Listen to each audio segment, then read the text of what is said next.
Salut toi, aujourd'hui je reçois Marion Séclin et tu es dans 5 questions sur Watt. 5 questions sur Watt.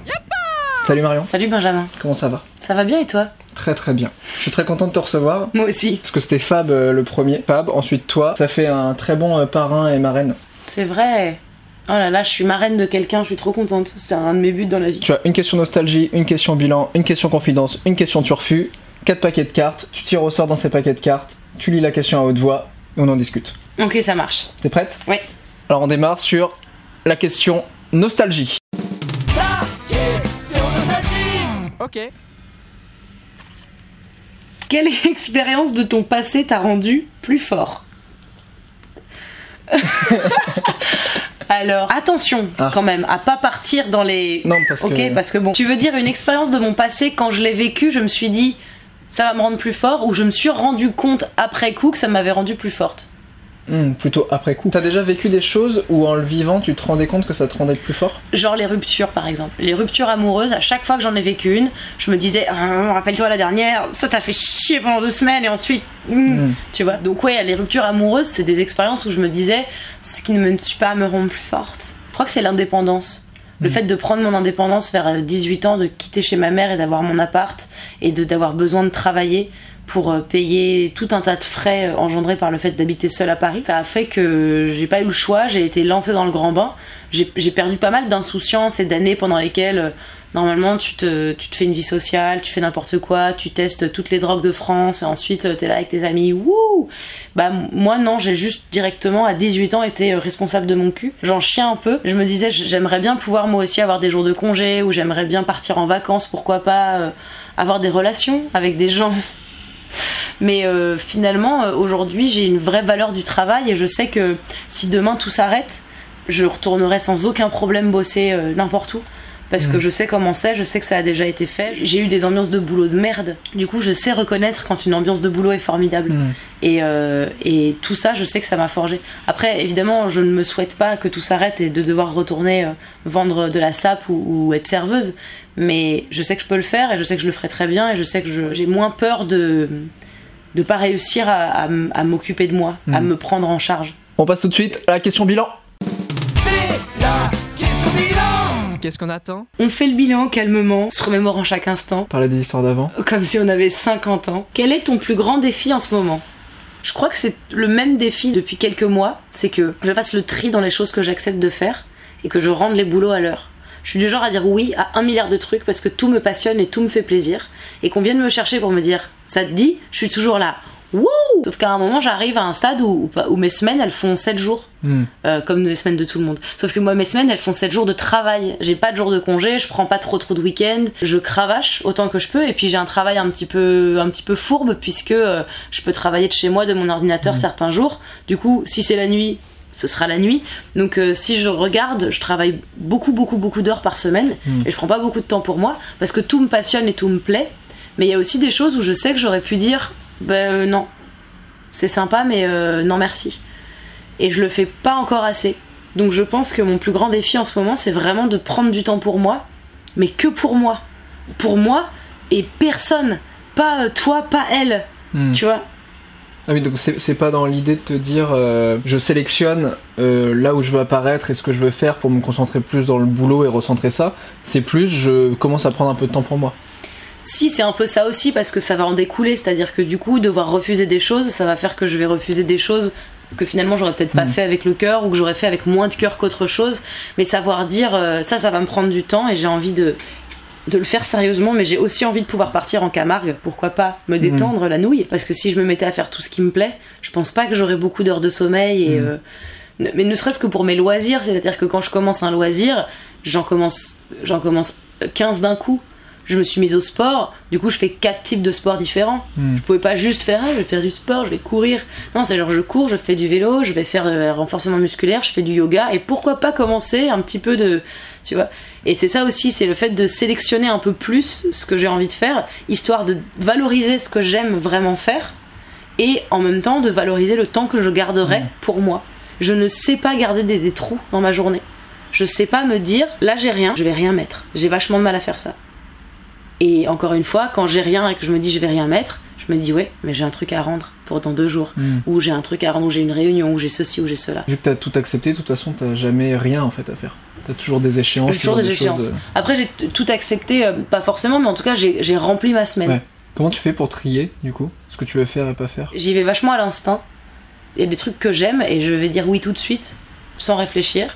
Et des trucs où, je sais pas, je le sens pas trop, ou ça me motive pas trop. Ou... Là en ce moment, le grand truc de tout le monde, c'est de me proposer des interventions pour la semaine de l'égalité, la convention Sciences Po machin, le talk de je ne sais quoi, etc. etc. Et c'est toujours un peu des trucs que je prends sur mon temps professionnel, où je sais que c'est utile et important, mais où en même temps c'est aussi pour ça que je fais des vidéos sur internet, c'est que comme ça m'évite de devoir avoir du temps de présence dans des endroits. J'entends l'importance de le faire, mais c'est des choses, c'est du bénévolat beaucoup, et mon temps n'est pas extensible, donc il y en a que je vais accepter parce que ça va être pratique et à ma portée, et d'autres où je vais devoir décliner en disant bah je peux pas quoi. C'est pareil pour les interviews ou les choses comme ça, il y a des moments où t'es obligé de faire bah là si j'accepte cette interview je sais pas, je travaille la nuit quoi. Et c'est difficile de faire le tri, mais j'y vais à l'instinct, je sens comme ça. Et des fois où je suis juste de bonne humeur, je vais dire oui à un truc, ensuite je vais dire merde pourquoi j'ai accepté, ensuite je vais faire bof on verra, puis en fait ça se passe super bien. Donc en général mon instinct est plutôt bon et je lui fais bien confiance. Et maintenant la question confidence. La question confidence. On n'est pas bien là? Qu'est-ce qui te fait le plus peur?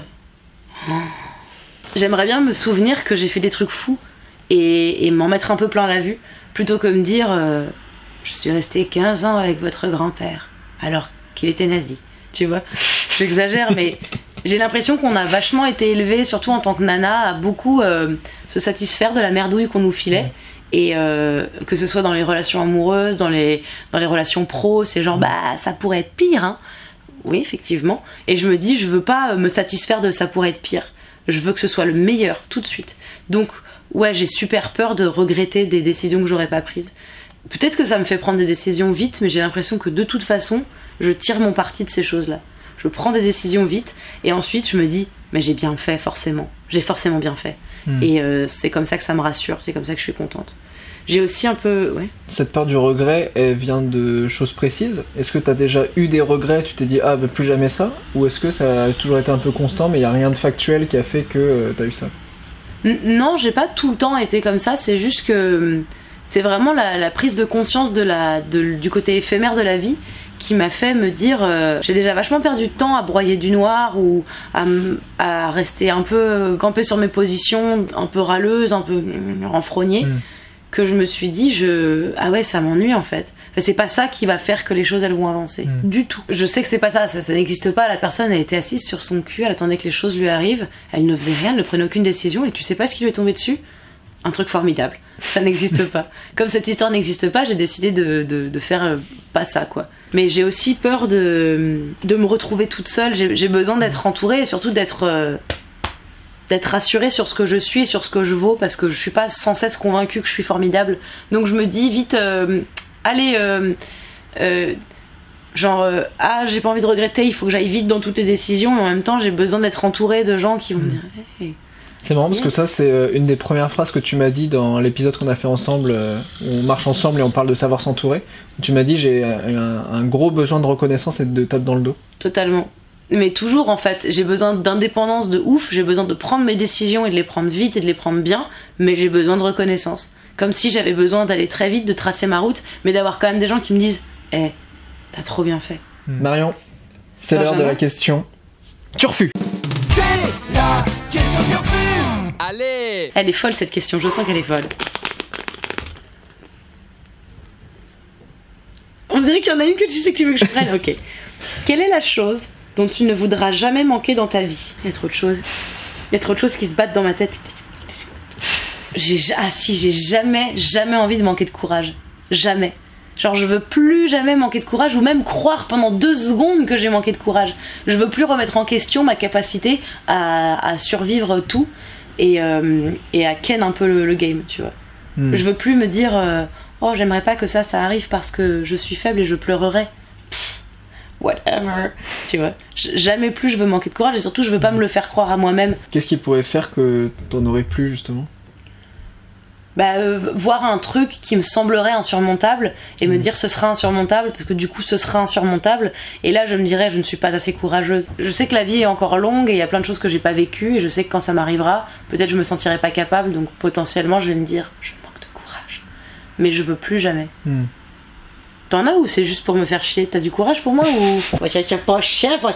Marion, on passe tout de suite au top chrono. C'est le top chrono. Excellent. C'est parti. Le pays dans lequel tu aimerais vivre. Londres. La qualité que tu préfères chez les autres. L'honnêteté. Ton artiste préféré. Roméo Elvis. La chose que tu as faite dont tu es le plus fier. Boulette. Comment ça va toi? Ça va et toi? Ça va très bien, merci. Si tu étais un animal. Boulette. Si tu étais une couleur. Bleu.